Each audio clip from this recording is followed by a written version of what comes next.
अस्सलाम वालेकुम। वालेकुम सलाम। जी क्या क्वेश्चंस हैं आपके? आज मेरा आपसे क्वेश्चन ये है कि पाकिस्तान को बने हुए आज 79 ईयर्स हो गए हैं। तो जिस मकसद के लिए पाकिस्तान को बनाया गया था, क्या वो मकसद पूरा हुआ है? एक शेर सुनाऊं आपको? जी बिल्कुल। चानन अजे भी फटिया नहीं, रात अजे भी काली है। चानन अजे भी फटिया नहीं, रात अजे भी काली है। अज भी केड़ा सुख है सानू, अज भी सन 47 है। अज भी केड़ा सुख है सानू, अज भी सन 47 है। हमारे ख्याल में हमें बचपन से लेके अपनी एजुकेशन में वैसे बड़ों से सुन के पाकिस्तान का मकसद बताया क्या जाता है, यही मकसद होता है ना।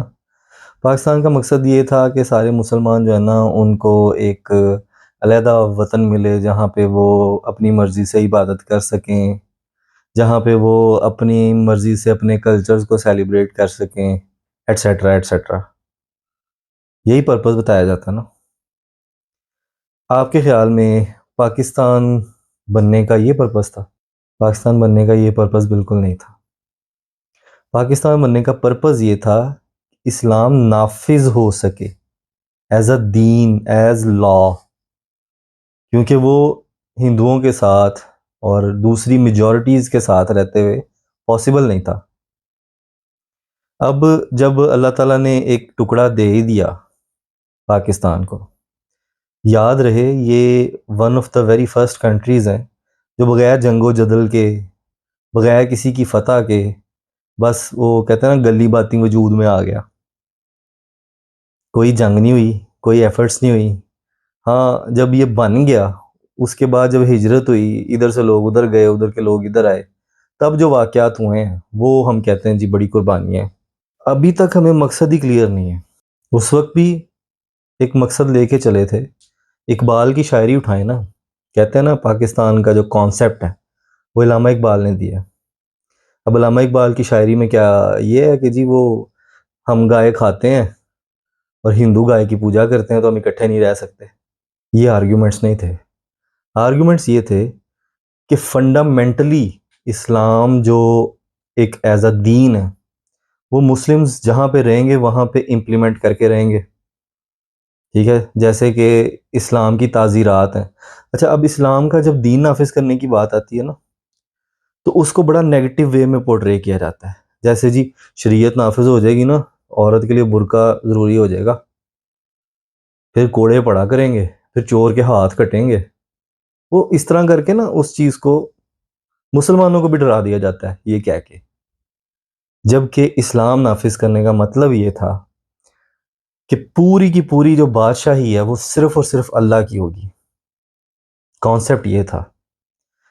पाकिस्तान का मतलब क्या? ला इलाहा इल्लल्लाह, ये नारा था ना। नहीं कोई माबूद सिवाय अल्लाह के।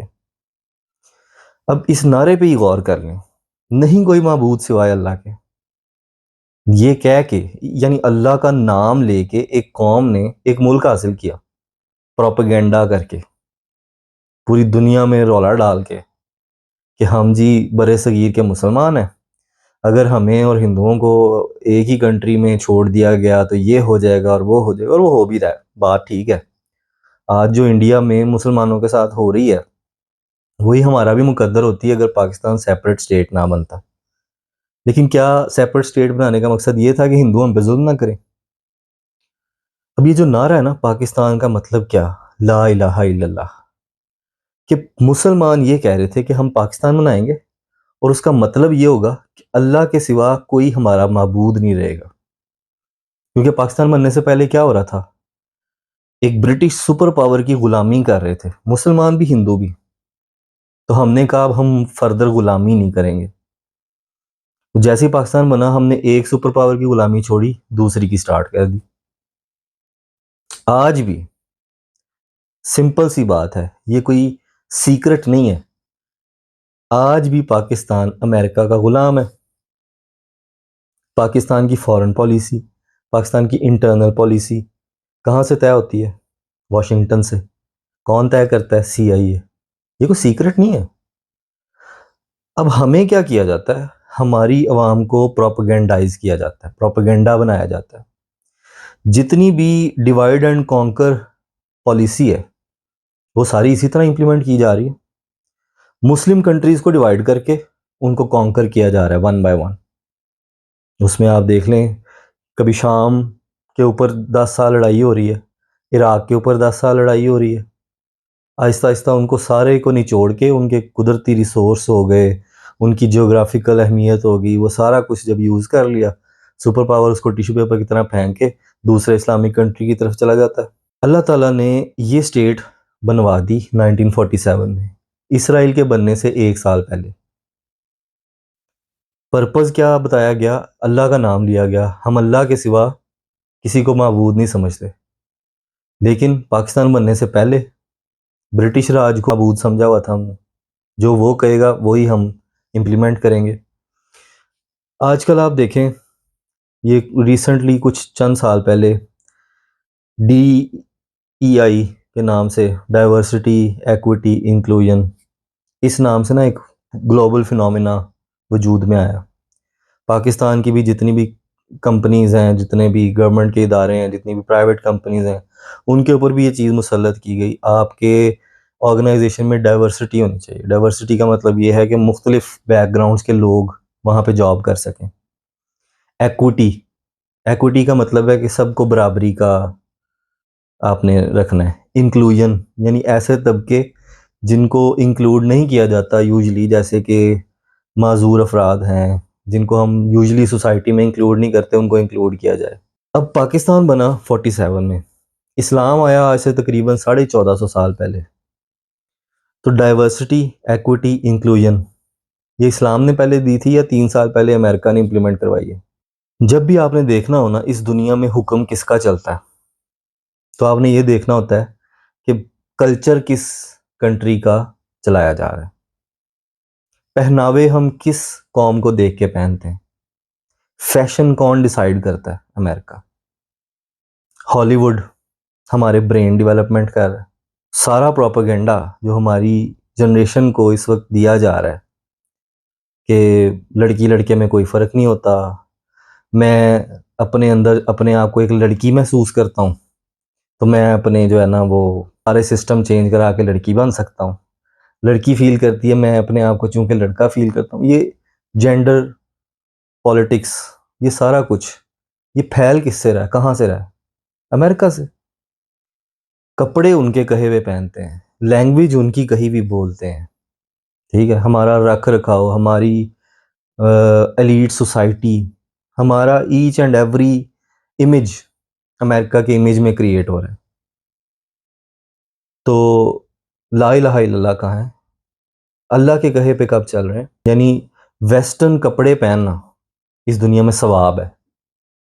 बच्चों को इंग्लिश सिखानी है। क्यों? अल्लाह ने कहा हुआ है। पाकिस्तान में और बाकी गुलामों में, गुलाम स्टेट्स में क्या डिफरेंस है? पहले हम ब्रिटिश राज की गुलामी कर रहे थे, अब अमेरिकन राज की गुलामी कर रहे हैं।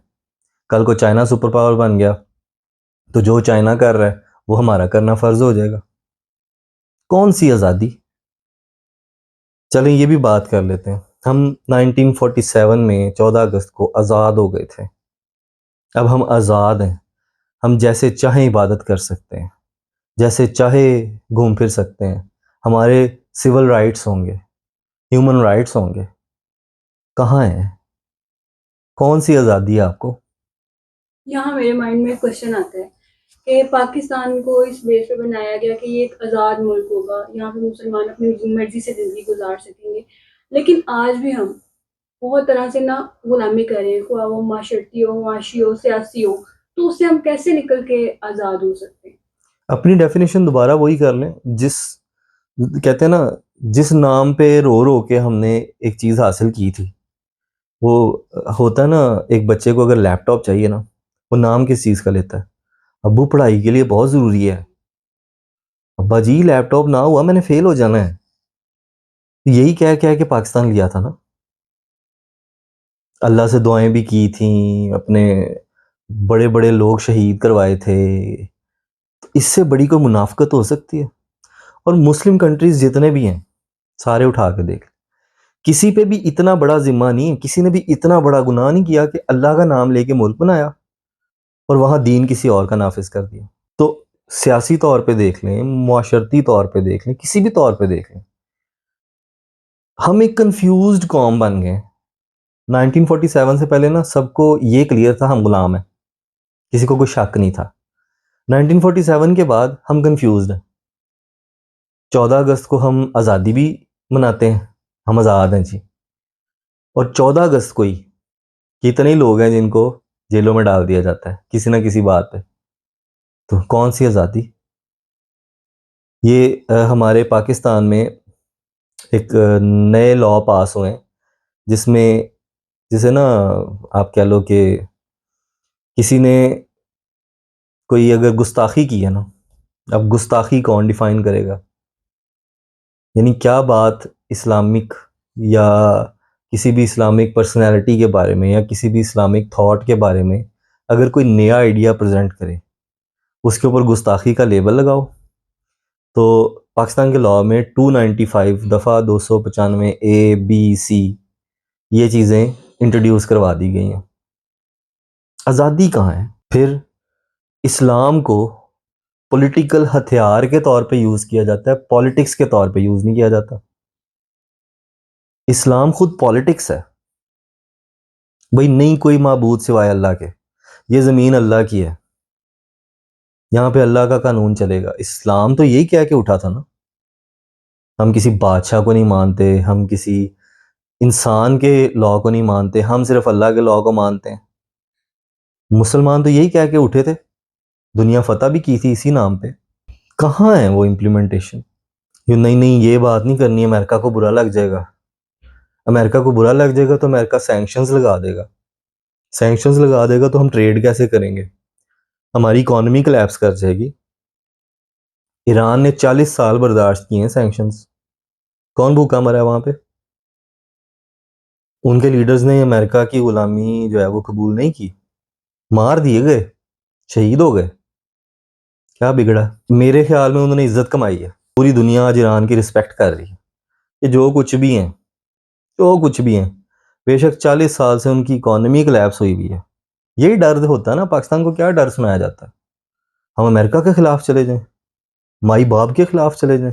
अब इंडिया है, जब पाकिस्तान रशिया से सस्ते ऑयल का मुआहदा कर रहा था, उस टाइम इंडिया भी कर रहा था। इंडिया को भी वही डर सुनाया गया था, रशिया से तेल नहीं लेना। पाकिस्तान को भी वही डर सुनाया गया था, पाकिस्तान डर गया। इंडिया आज भी रशिया से सस्ता ऑयल ले रहा है। 1947 में जिस नाम पे इस मुल्क को बनाया गया था ना, वो इस्लाम का नाम, अल्लाह का नाम लिया गया था। आज अल्लाह हमें किस फील्ड में नजर आ रहा है? कौन सा एक फैसला है जो हम अपनी कंट्री में करते हैं? कंट्री को भी छोड़ देना, वो तो ब्लेम किसी और पर डालने की बात है ना। हम गए, हुक्मरानों की गलती है, हुक्मरानों की औकात क्या है सबको पता है, वो खुद किसी के इशारों पे नाच रहे हैं। अब जिनके वो इशारों पे नाच रहे हैं वो CIA के इशारों पे नाच रहे हैं। तो अल्टीमेटली यहाँ पे जिसका कानून चल रहा है वो अमेरिका है, इस बात को तस्लीम कर लें। जैसे ही हम तस्लीम कर लेंगे हम आज़ाद भी हो जाएंगे। कहते हैं ना, जब बीमारी का पता चल जाए बंदा इलाज भी कर लेता है। तो अल्टीमेटली जो पॉइंट है ना वो ये है कि वो जो ला इलाहा इल्लल्लाह वाला फ़लसफ़ा था जिसके ऊपर पाकिस्तान वजूद में आया था, वो दोबारा इम्प्लीमेंट कर लें।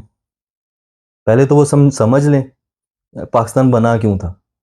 जिस दिन समझ आ गई उस दिन हम इम्प्लीमेंटेशन के सफ़र में एक कदम आगे चले जाएंगे। जी। ये जो हम 14 अगस्त वाले दिन सड़कों पे निकलते हैं, सेलिब्रेशंस करते हैं, केक कटिंग्स होती हैं, ये सब कुछ होता है। उस दिन को हम सेलिब्रेट करते हैं कि हमारी आज़ादी का दिन है, लेकिन जबकि बाकी दिनों में हम गुलामी कर रहे होते हैं। तो क्या इसको इस तरह सेलिब्रेट करने की बजाय हमारी जिम्मेदारी ये नहीं बनती कि हम इस्लामी असूलों को फॉलो करें, उनको इम्प्लीमेंट करने की कोशिश करें और जो आज़ादी का मकसद है उसे अचीव करें? बिल्कुल, आपकी बात बिल्कुल ठीक है, लेकिन पॉइंट ये है ना, जब आपके ऊपर एक गवर्नमेंट लेवल पे या आपके जो हुक्मरान हैं या आपके जो कर्ता धर्ता लोग हैं, जब वो गुलाम हो जाएंगे तो नीचे आप जितने मर्जी आज़ाद हो जाएं, आप ज़्यादा से ज़्यादा क्या आज़ाद हो जाएंगे? आप अपने घर में आज़ाद हैं, जैसे आप गली में निकलते हैं आप पे वही दूसरे का कानून नाफिज हो जाता है। फ़लस्तीन का झंडा लेके आप पाकिस्तान की सड़क पे क्यों नहीं घूम सकते? क्वेश्चन है ना। क्यों? क्योंकि जो फ़लस्तीन पे बमबारी कर रहा है उसको बुरा लग जाएगा। जब उसको बुरा लग जाएगा, वो हमारी एड भी बंद कर देंगे, हमने उनके पैसे भी देने हैं, वो हमारे ऊपर सैंक्शंस भी लगा देंगे, ब्ला ब्ला ब्ला ब्ला। आपकी सारी बात समझ आ गई कि हुक्मरान किसी और के इंस्ट्रक्शंस को फॉलो कर रहे हैं, सब कुछ कर रहे हैं। ये तो हो गई प्रॉब्लम। अब इसका सॉल्यूशन क्या है? सोल्यूशन इसका यही है कि पहली बात तो ये कि मकसद क्लियर करें। हमारी डेफिनेशंस ही क्लियर नहीं है, ठीक है? मैंने आपको बताया हम कंफ्यूज्ड कौम है। कंफ्यूज्ड कौम किस तरह से है? लैंग्वेज जो है वो हम कहीं और से इंपोर्ट कर रहे हैं, फैशन कहीं और से इंपोर्ट कर रहे हैं, एजुकेशन कहीं और से इंपोर्ट कर रहे हैं, हिस्ट्रीज जो हैं अपनी मर्ज़ी की सुना रहे हैं।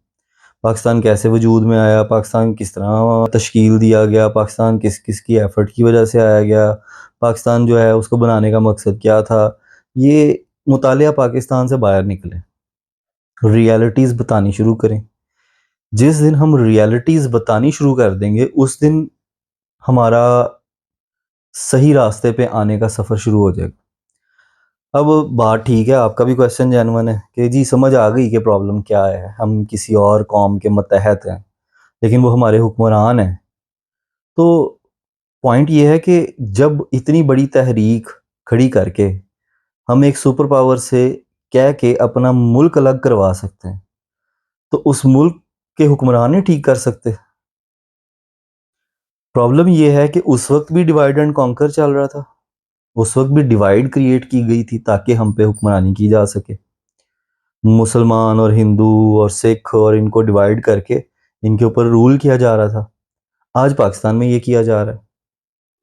मेरा एक क्वेश्चन है, जब पाकिस्तान बना था ना, वो जिस नाम पे बना था वो बड़ा एक नोबल नाम था कि अल्लाह के नाम पे ना पूरी दुनिया में रौले पड़ गए थे, मुस्लिम वर्ल्ड में ख़ास तौर पे, कि यार एक कंट्री वजूद में आया है जो क्लेम करता है कि वो अल्लाह का लॉ इम्प्लीमेंट करेगा, जो अल्लाह के नाम पे वजूद में आया है। लाइनें लग गई थी एम्बेसियों में कि हमने पाकिस्तान की नेशनैलिटी लेनी है। ये कोई बताता है मुतालिया पाकिस्तान में? कोई नहीं बताता। अब वो जो लाइनें लग गई थी, उन लोगों ने जब आके देखा कि पाकिस्तान एक्चुअली बना क्या है, तो अब वो दिन है कि पाकिस्तान के पासपोर्ट की औकात ही कोई नहीं है। पहले पाकिस्तान की नेशनैलिटी के लिए लोग रो रहे थे और अब पाकिस्तान के जो नेशनल हैं वो पाकिस्तान छोड़ छोड़ के भाग रहे हैं। यानी अब जो पाकिस्तान के नेशनल पैदा हुए हैं, पाकिस्तान छोड़ने की तैयारी, किसी तरह हम भाग जाएं, किसी और मुल्क की नेशनैलिटी ले लें, तो ये सफ़र ऐसे ही तय हो गया। पाकिस्तान का वो मर्ज़ है जो हर मुसलमान का मर्ज़ है। मुसलमानों ने हमेशा उरूज से ज़वाल सिर्फ एक वजह से देखा है, गद्दारी। गद्दारी किस लिए? सेल्फ इंटरेस्ट के लिए, ज़ाती मुफाद। यहाँ पे अंग्रेज़ आया कैसे था? मीर जाफ़र, मीर सादिक ने किस तरह धोखा दे के टीपू सुल्तान के जो वो सारी हिस्ट्री है सबको पता है, कैसे धोखा दिया अपने ही लोगों ने, कैसे ही अपने लोग मिल गए गोरों के साथ, तभी पॉसिबल हुआ ना। उस्मानिया सल्तनत एंड में उसके भी अंदर से गद्दार मिले हुए थे। उससे पहले आ जाएं अब्बासी खिलाफत, उससे पहले आ जाएं, ये तभी शुरू हो गई थी जब खिलाफत राशिदा ख़त्म हुई है। यानी वो जो 30-40 साल थे खिलाफत राशिदा के इस्लाम आने के बाद, वही एक गोल्डन पीरियड था।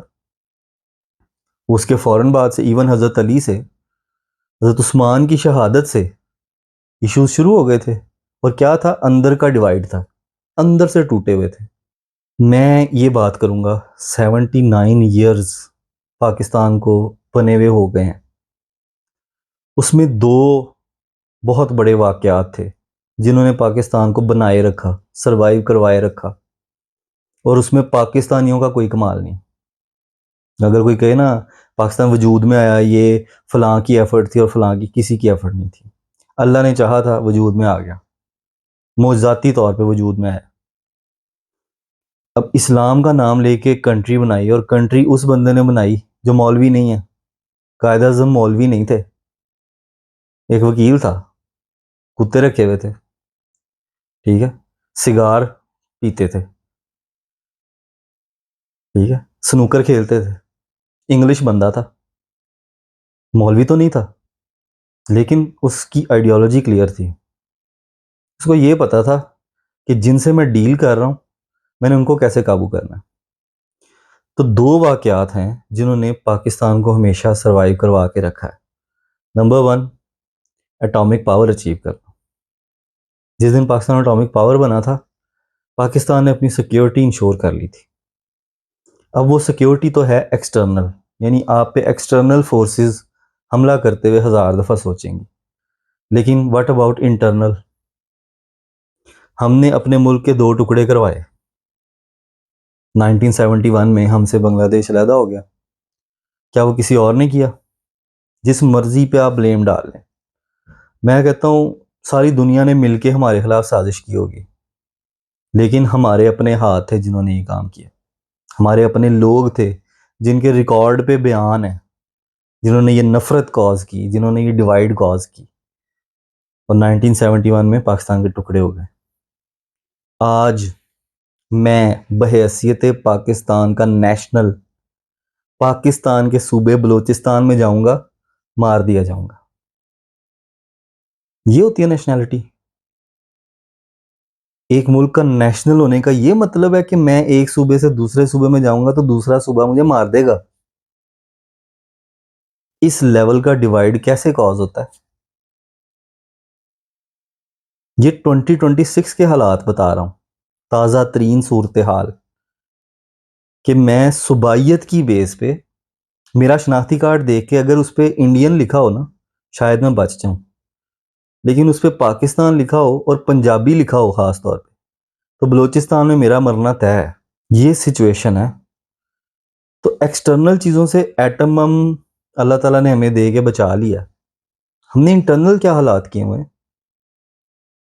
फलां सूबे में कच्चे के डाकू हैं, वहां जाएंगे वहां मारे जाएंगे। किसी की जानो माल इज्जत आबरू महफूज नहीं है पाकिस्तान में फी जमाना। इस वक्त क्या आज़ादी?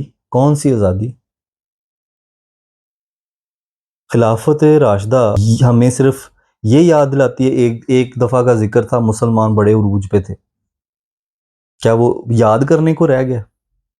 एक दफ़ा का जिक्र था, हमने रोमन और पर्शियन एम्पायर को शिकस्त दी थी। सिर्फ बच्चों को कहानियां सुनाने के लिए रह गई है। उससे ये नहीं सीखना कि उस खिलाफत के निज़ाम में उस टाइम पे मुसलमान नहीं, गैर मुस्लिम भी महफूज था। कोई किसी की जानो माल इज्जत आबरू के ऊपर हाथ डालने का सोच भी नहीं सकता था। और आज पाकिस्तान जिसकी लाठी उसकी भैंस के असूल पे चल रहा है। मैंने CSS कर लिया, मेरे पास कोई गवर्नमेंट ओहदा है, मेरे पास गन है, मेरे पास डंडा है, मैं कुछ भी कर सकता हूँ। और जिसके पास ये नहीं है उसकी ज़िंदगी की कोई गारंटी नहीं है। उसकी ना जान महफूज है, ना माल महफूज है, ना आबरू महफूज है। और जैसे मैंने बताया, वो geographically with in Pakistan move करे तो चांसेस है वो मार दिया जाएगा। ये इंटरनल इश्यूज दूसरों के कॉज किए हुए हैं। ए जी, अफगानिस्तान से जो करा रहे हैं इंडिया करा रहा है। तो इंडिया ने तो 1971 में बांग्लादेश भी अलहदा करवाया था। तो अगर इंडिया करवा रहा है तो बलूचिस्तान अलहदा कर दें, सिंध अलहदा कर दें। सिंध के मसाइल जो हैं वो डिफरेंट है। पंजाब अलहदा हो जाए। हमें डिवाइड जो मर्जी भी करवा रहा है, कर तो हम रहे हैं ना। मैं घर पे अपने बीवी बच्चों पे जुल्म करूं, मैं कहूँ मुझसे ये मुआशरा करवा रहा है, ये कोई बहाना है? तो ये कब से एक्सेप्टेबल हो गया? फलानी डाडे हैं जी, अमेरिका कहता है ऐसे करना है, ऐसे नहीं करना। इंडिया जो है ना वो फंडिंग कर रहा है, वो अफगानिस्तान में फलानों की फंडिंग हो रही है, वो हम पे हमला करवा रहे हैं। भाई आपके इंटरनल इश्यूज हैं। आपने खुद सिंधी, बलोची, पंजाबी, पख्तून का टाइटल दिया हुआ है। कश्मीर है उसके हालात आपके सामने, बलूचिस्तान है उसके हालात आपके सामने, KPK है वहाँ पे चूंकि पार्टी एक दूसरी है, वो भी पराया है। पीछे क्या रह गया? सिंध और पंजाब। इनको आप कितनी देर इकट्ठा रख लोगे? तो बात यह है, 79 ईयर्स हो गए। उसमें एक बहुत बड़ा वाकया एटॉमिक बॉम्ब था। दूसरा सबसे बड़ा वाकया जो अल्लाह ताला ने ही करवाया है। और पाकिस्तान में अगर कोई रमक रह गई है पाकिस्तान वाली, तो वो यही थी कि जो पाकिस्तान ने तुर्की और सऊदी अरब के साथ दिफाई मुआहदा किया, जिसको मक्का पैक्ट कहते हैं, मिसाक मक्का, कि 3 कंट्रीज़ ने मिल के एक दिफाई मुआहदा कर लिया। ये एक अच्छा स्टेप है। यानी पहले नंबर पे एटम बम था, जो डिफाइनिंग था पाकिस्तान के लिए, वरना पाकिस्तान कब का टूट जाता, आपस में बांट लिया जाता। दूसरे नंबर पे ये जो काम अब शुरू हुआ है, अच्छा, अब इसको डिफेंस तक महदूद नहीं रखना चाहिए। ये नहीं कि एक पर हमला, तीनों पे हमला। पहली बात तो ये है कि ये जो मुआहदा हो रहा है, ये पब्लिक क्यों नहीं किया जा रहा? इसके क्या नकात हैं, वो पब्लिक को क्यों नहीं बताए गए? अभी तक वो रिलीज़ क्यों नहीं किया गया कि किन शराइत पे ये तीनों कंट्रीज़ आपस में डील करेंगे? क्या इसमें इकॉनमी शामिल है?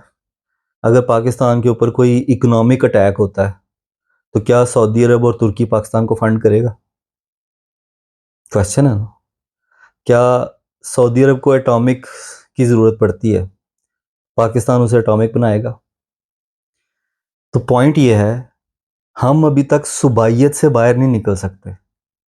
अभी तक पंजाबी सिंधी की गेम से बाहर नहीं निकल सके, तो हम पाकिस्तानी, सऊदी अरब, तुर्की से बाहर कैसे निकलेंगे? जबकि मेन गोल है ही वो। मेन ऑब्जेक्टिव ये है कि मुसलमान अपने मुल्कों की ना सोचें, अपने बॉर्डरों की ना सोचें, मुसलमान हर मुसलमान का सोचें। अभी तक गजा के बारे में कोई पैक्ट क्यों नहीं हुआ? सारे मुल्कों ने, मुसलमान मुल्कों ने, सारे छोड़ दें, 2 मुल्कों ने मिलके ये पैक्ट क्यों नहीं किया कि we are Gaza liberation army, हम गजा को आज़ाद करवाएंगे? सिर्फ ये कह देना कितनी बड़ी चीज़ होगी, ये ग्लोबल पॉलिटिक्स को जो जानते हैं वही जानते हैं। सिर्फ 2 मुल्क यही ऐलान कर देना, जब तक गजा आज़ाद नहीं होता, हम दोनों गजा की तरफ से लड़ेंगे। आपको पता है, एक अमेरिकन फौजी, सिर्फ वो अमेरिकन फौजी था, अमेरिकन नेशनल था, ईरान में फंस गया था पिछले दिनों जंग में। ईरान ने बिलियंस ऑफ डॉलर्स, पूरी स्टेट की सर्वेलेंस, पूरी आर्मी, सारे अमेरिकन ने मिल के अपनी तमाम ताकत लगा के अपना वो एक बंदा ईरान से जिंदा निकाला था। ये एक अमेरिकन जान की कीमत है। एक अमेरिकन मार दिया आपने, आपको अब छुट्टी नहीं मिल सकती, अब आपकी खैर नहीं है। मुसलमान गाजर मूली की तरह काट दो, आपको कोई पूछने वाला नहीं।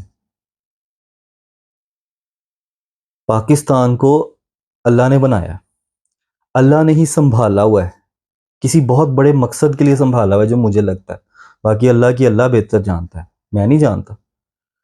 लेकिन पाकिस्तान को अल्लाह ताला हर दौर में कोई ना कोई, सारी बुराइयों के बावजूद, कोई एक मेन अच्छा फैसला करवा देता है, कोई एक अच्छी राह पे लगा देता है।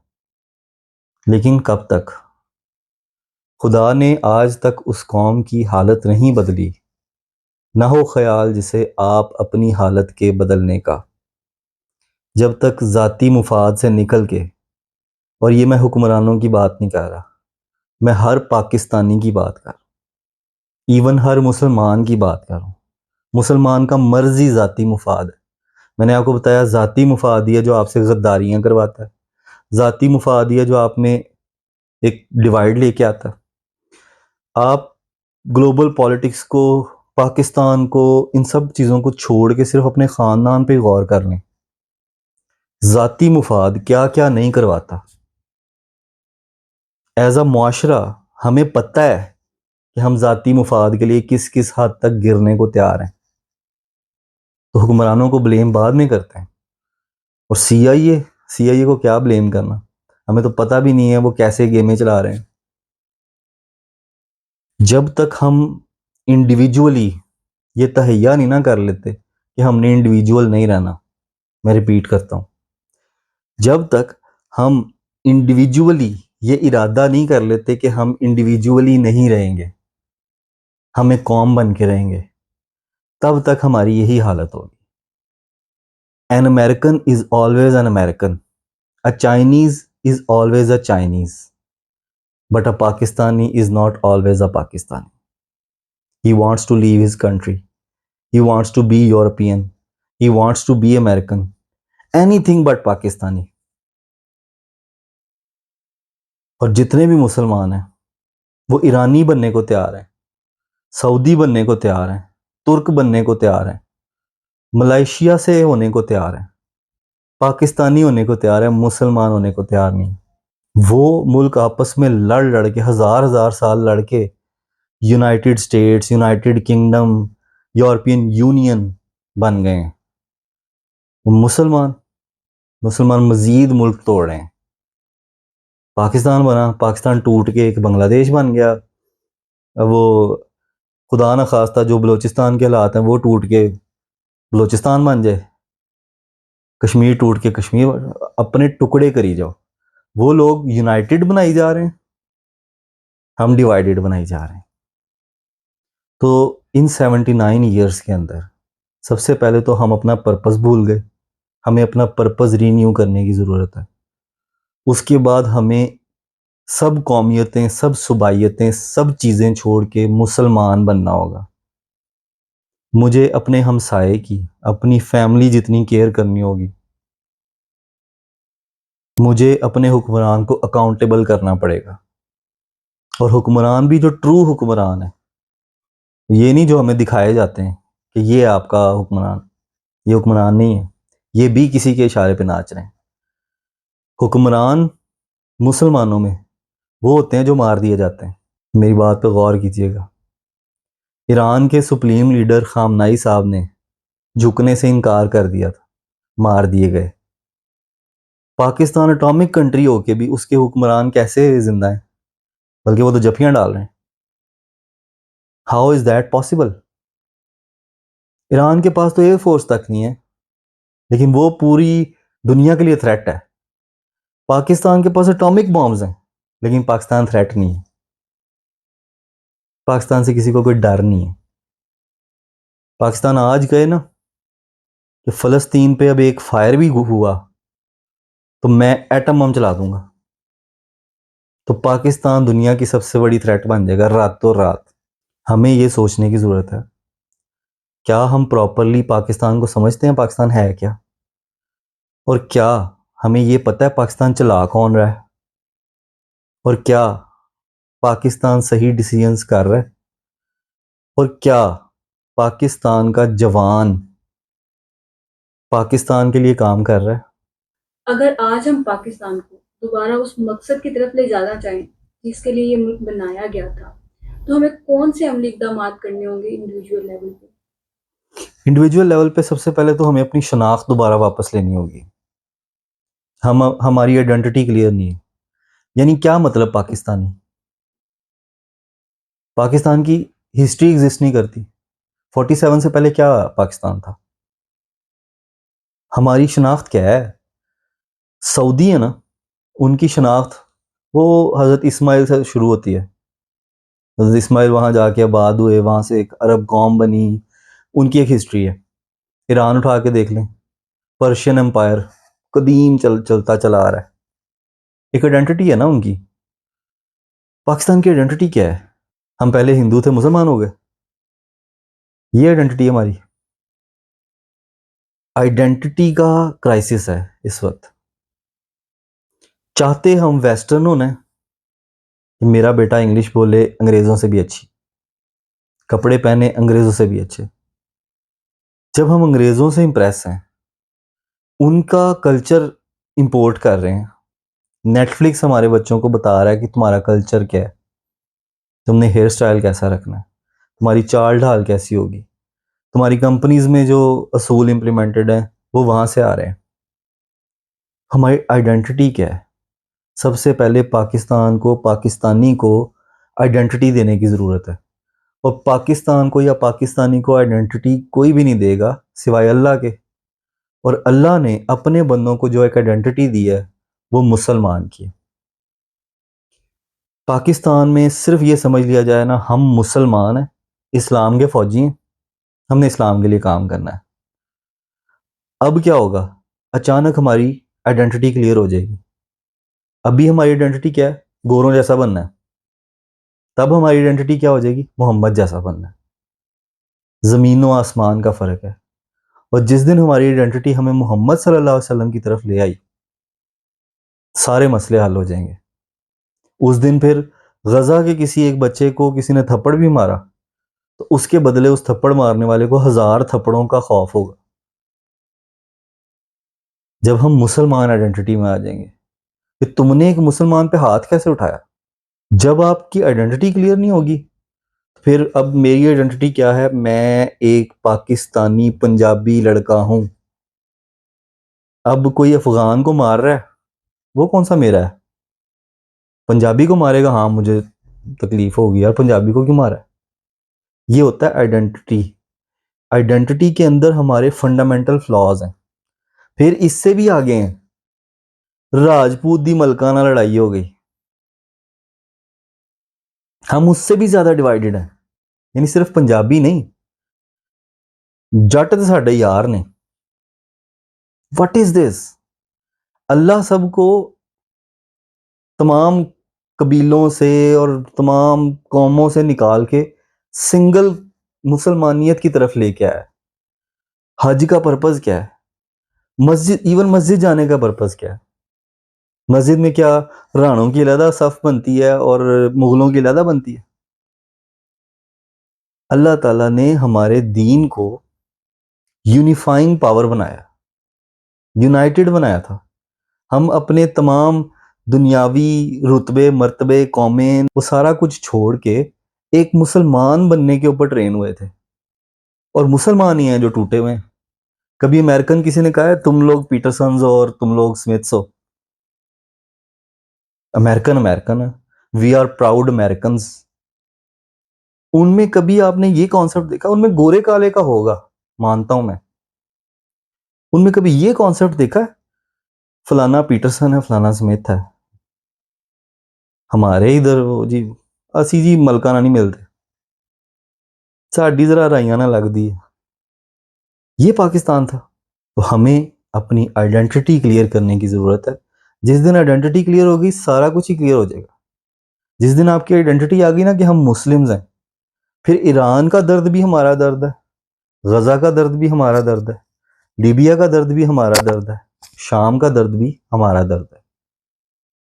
लेकिन अगर हम मुसलमान नहीं है ना, तो इवन राजपूतों का दर्द भी हमारा दर्द नहीं रहेगा कि हम राजपूतों में भी राने हैं। कोई रानों को कुछ कहेगा तो मैं कुछ करूंगा, और करना तब भी नहीं है। तो उरूज से जवाल का सफर ना इसी तरह अचीव किया जाता है। आपकी आइडेंटिटी ही तबाह कर दी जाती है, आपकी शनाख्त को तबाह कर दिया जाता है। तो इन 79 ईयर्स में 14 अगस्त 1947 को अल्लाह ने एक सुनहरी मौका दिया था कि मुसलमान एक रीस्टार्ट कर सकते थे। आप उस वक्त पाकिस्तान को जो चाहे बना सकते थे। आपने नाम भी अच्छा लिया था, ला इलाहा इल्लल्लाह, हम अल्लाह के सिवा किसी की इबादत नहीं करेंगे। कितना सुनहरी मौका था पूरी दुनिया के लिए मिसाल बनने का। जिस तरह मदीना की स्टेट वजूद में आई थी, हिजरत हुई, एक जगह मुसलमान इकट्ठे हुए, वहां पे एक स्टेट की बुनियाद रखी, उस स्टेट ने पूरी दुनिया का नक्शा बदल दिया।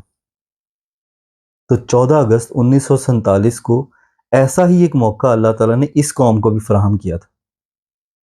अल्लाह ताला ने कुरान मजीद में कहा है ना कि अगर तुम्हारी कौम ये जिम्मा नहीं ले सकती ना, मैं किसी और कौम को ले आऊंगा। अल्लाह डजंट केयर।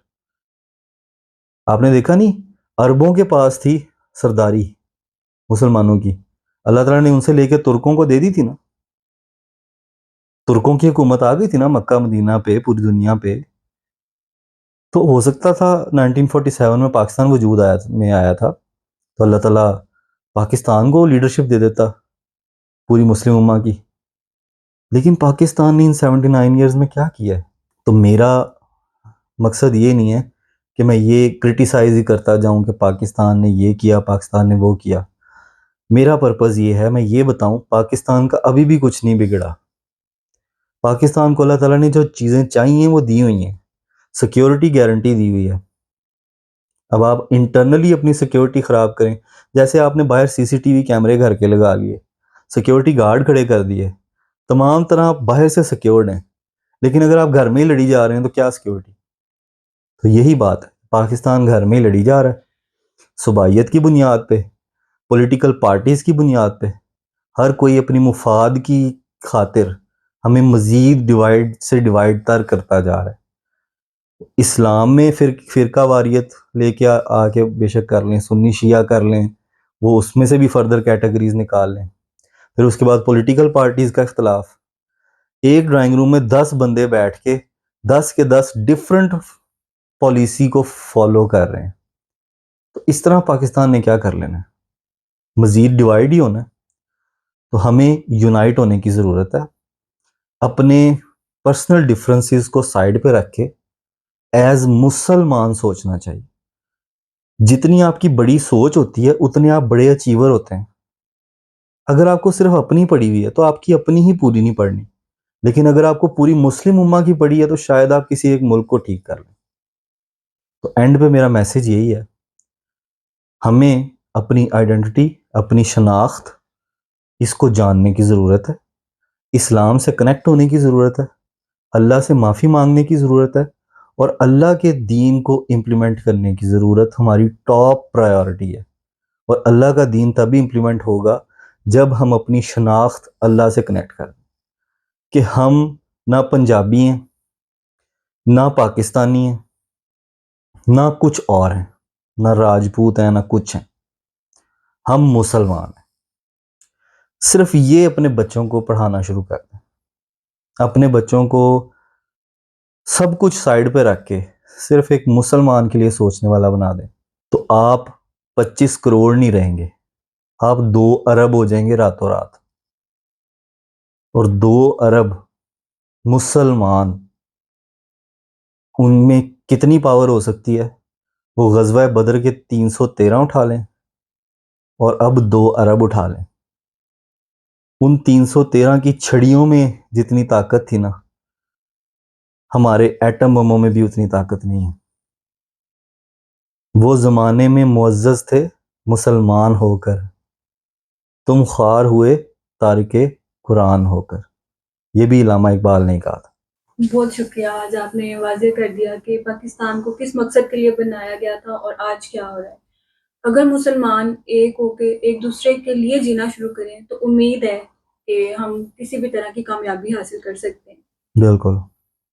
और सबसे पहले मुसलमान आइडेंटिटी बनाएं। आपकी शनाख्त मुसलमान के अलावा कुछ ना हो। और मुसलमान कुरान के अलावा किसी से इंस्ट्रक्शन नहीं लेता, खा वो इसराइल हो, खा वो सीआईए हो, खा वो आपके हुक्मरान ही हो। आपका हुक्मरान भी अल्लाह से इंस्ट्रक्शन लेगा और हम इंश्योर करेंगे कि वो अल्लाह से इंस्ट्रक्शन ले, तभी वो हुक्मरान रहेगा। यही सोल्यूशन है। आपका बहुत शुक्रिया।